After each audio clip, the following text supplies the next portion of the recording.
I heard my wife laughing in the other room. She was rehearsing her divorce speech with her friend.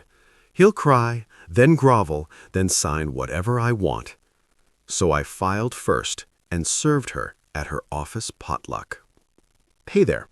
We're working hard to hit our first 1,000 subscribers. If you love true emotional stories, hit that subscribe button. It helps more than you know. Now, let's get into the story. He'll cry, then grovel, then sign whatever I want. I didn't even mean to eavesdrop. I was just walking down the hallway with a load of laundry when I heard laughter coming from the home office. My wife, Samantha, never laughed like that around me anymore. Not in months. So yeah, I paused just for a second, just enough to hear the words that would change everything I thought I knew about my marriage. It wasn't the kind of laugh you share after watching something funny. It was sharp, cruel, the kind that comes after saying something twisted and knowing someone else agrees with you. Samantha was on speakerphone. I recognized the voice of her best friend, Lindsay, the same friend who never really liked me, the one who once said I look like a guy who'd be loyal forever because no one else would want him. Then I heard Samantha say it, word for word. It's all lining up. I'll wait for the April bonus, then file. He'll cry, then grovel, then sign whatever I want. Men like him always do. They're too scared to be alone. I just stood there, frozen, laundry in hand. For a second, I honestly thought I misheard, but then they both laughed again, longer this time, and I knew I hadn't imagined it. I didn't confront her. I didn't slam the door open. I just turned around, walked back into the bedroom, and shut the door as quietly as I could. My heart was racing. My hands were shaking. I've never been the kind of guy who yells or makes scenes. I was raised to keep things calm, collected. But this was something else. It wasn't just betrayal. It was strategy. She was planning this with bullet points. I sat on the edge of the bed for a while, staring at the wall, thinking, replaying it over and over again. What did she mean it's all lining up? Why wait until April? What else didn't I know? That night I didn't sleep. She came to bed around midnight, acting like nothing had happened, kissed me on the cheek, turned off the lamp, and rolled over. Meanwhile, I lay there wide awake next to a woman who had already emotionally left me months ago, who was waiting for a payout, who thought I'd just collapse when she finally pulled the trigger. That night, something in me flipped. I wasn't going to sit and wait to be discarded. If she wanted a game, I'd play it, but on my terms. Here's the thing about Samantha. She's always been a planner. When we first started dating, I used to love that about her. She had schedules for everything. Vacations, birthdays, even laundry days. But now, I was starting to wonder if she had been planning me, too. Looking back, the signs were there. I just didn't want to see them. The constant overtime, the last-minute girls' nights, the way she suddenly started keeping her phone upside down on the table. She said it was because notifications were distracting. The subtle digs. You're too nice sometimes, too easy. You'd never survive dating now. The weird new boundaries she set, like not touching her laptop or asking about her meetings. I chalked it up to stress. She worked in finance, lots of deadlines, long hours. But now I realized it wasn't stress, it was strategy. The next morning I got up early, earlier than usual. She was still asleep. I stood there for a second, just watching her. It's wild how quickly your view of someone can shift. Just 12 hours earlier, I would have sworn I loved her more than anything. And now I felt nothing. Not even hate, just distance. She'd planned to blindside me, so I started planning something of my own. You ever look back and realize you were the only one trying? That you were basically carrying something that already died a while ago and no one bothered to tell you? That's what the next few days felt like. After I heard Samantha's little divorce speech rehearsal, I started looking at everything differently. And honestly, the pieces fell together way too easily.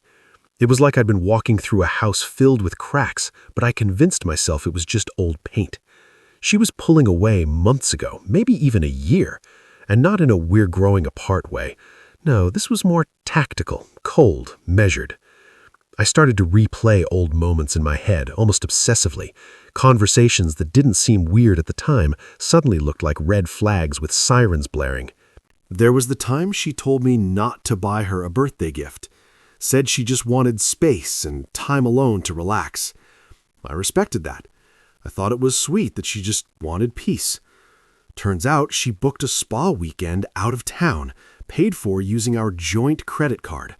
And I only recently realized there were 2 plane tickets. She told me her phone broke one weekend and she couldn't respond to any of my texts, but her Insta story was full of cute wine bar pics. None of me, of course, just the classic cheese board and legs angle. Then there were the financial changes. She suggested combining our bank accounts for easier tax reporting. I thought, great, trust and transparency. But soon after that, money started disappearing. Small amounts at first, $1,300 here, $600 there. I'd ask and she'd brush it off like, oh, just bills, subscription stuff, annual renewals.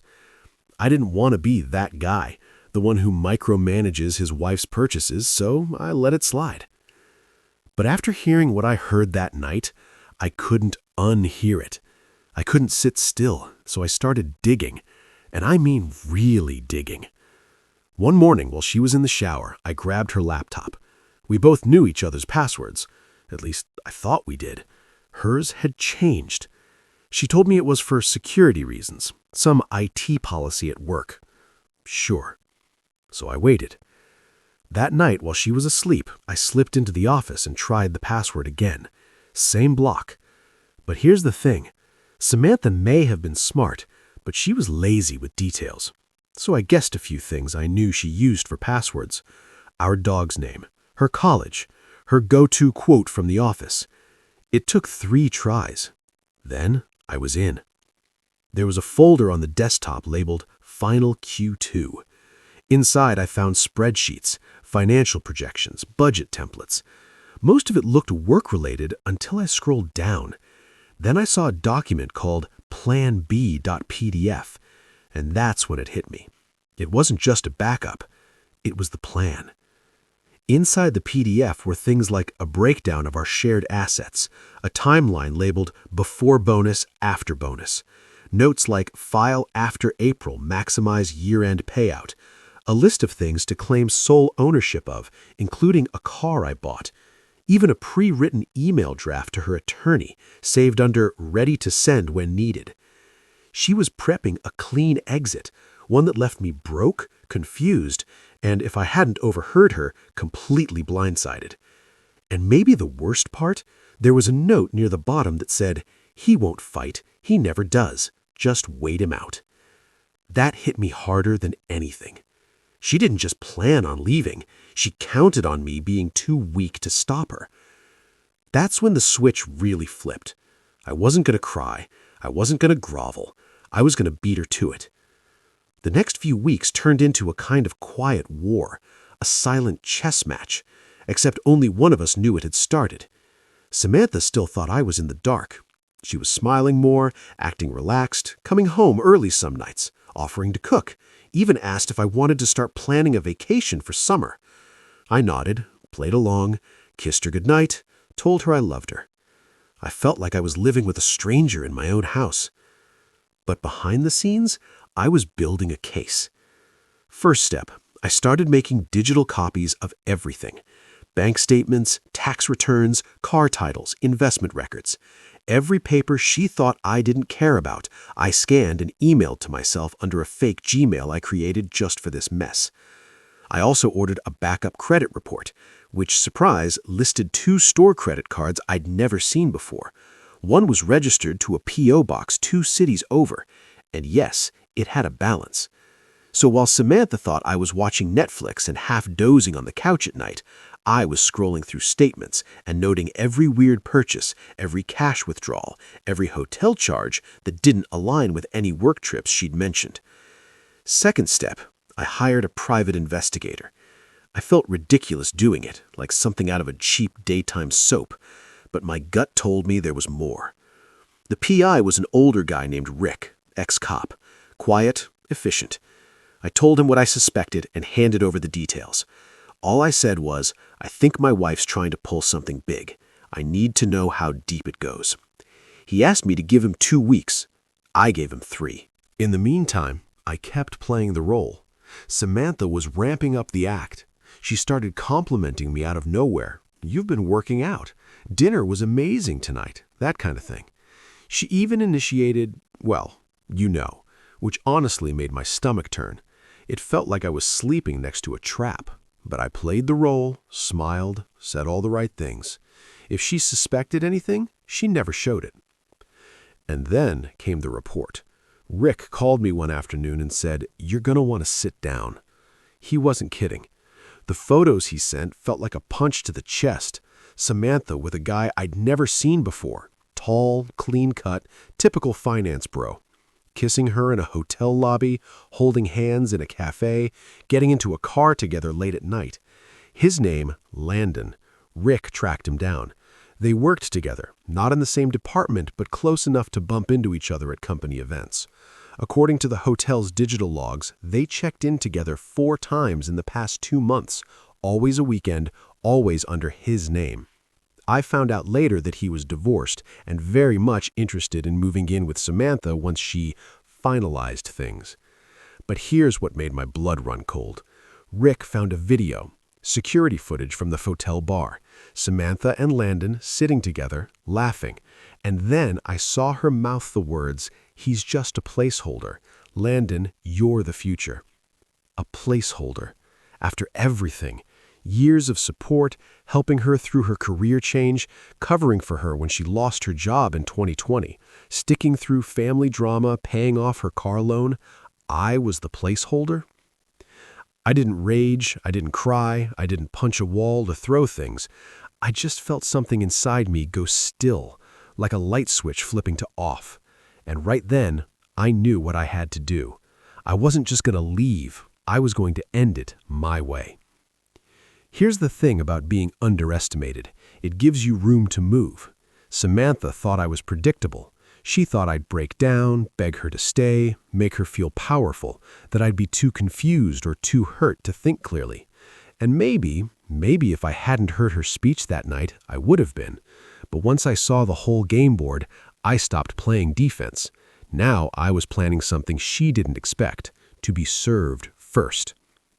The day after Rick sent me everything, I met with a divorce attorney. Her name was Mara. Sharp, direct, didn't sugarcoat anything. I told her everything, Samantha's plan, the Plan B file, the financial transfers, the affair. She listened quietly and said something I'll never forget. If she's planning a clean exit, beat her to it. Control the narrative, don't react, act. We drafted everything in one sitting. Mara helped me gather documents, freeze joint spending, and file early. Legally, there was nothing stopping me, especially with the proof of infidelity and financial deceit. We pulled credit records, old emails, tax trails. She found loopholes Samantha had missed. We even calculated the bonuses she was waiting to receive and how they could be locked in during the proceedings if I filed first. By the time Samantha would even think about getting to a lawyer, I'd already be halfway through the process. And the best part? We added everything we found into a sealed packet. Evidence, timelines, emails, even the transcript Rick helped piece together from the hotel footage. The next move was timing. I needed the delivery to be public, but not cruel, just efficient. And then the perfect opportunity came up. Samantha had been prepping for her company's annual spring potluck. It wasn't just food and chit-chat. They used it as a morale booster, a mini award show for employee achievements. Samantha was hosting this year. That meant standing in front of her coworkers, giving speeches, passing out recognition, smiling for office photos. And Landon would be there too. Of course, she had no idea I even knew about the event or that I'd be on the guest list.